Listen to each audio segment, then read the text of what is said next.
I love the chase and the hunt, and I set the pace when I'm running. I always take what I want and I always give it 100. Don't need a bank, no I'm funded. Play the game like it's nothing. I'm always thankful for something. Don't take for granted, stay humble. Now wake up!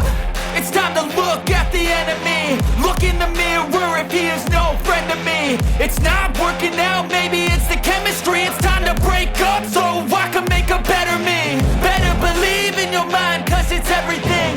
You can mold, shape, find almost anything. All it takes is some time and some clarity to find your identity. It's mind over everything.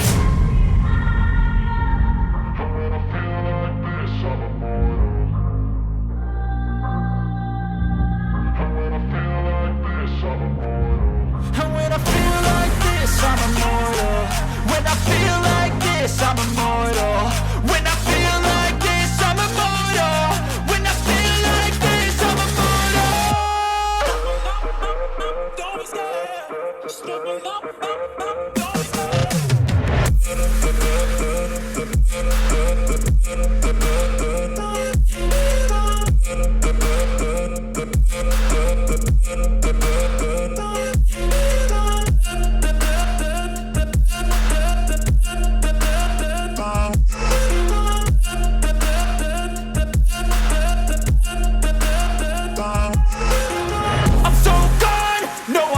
Turning back, I won't stop, I'ma fight until there's nothing left. It's so what? You're gonna be hurting bad, cause I've been to hell and back. You don't wanna make me mad, I stay strong, you will never see me crack. And if you get in my way, you're gonna feel the wrath.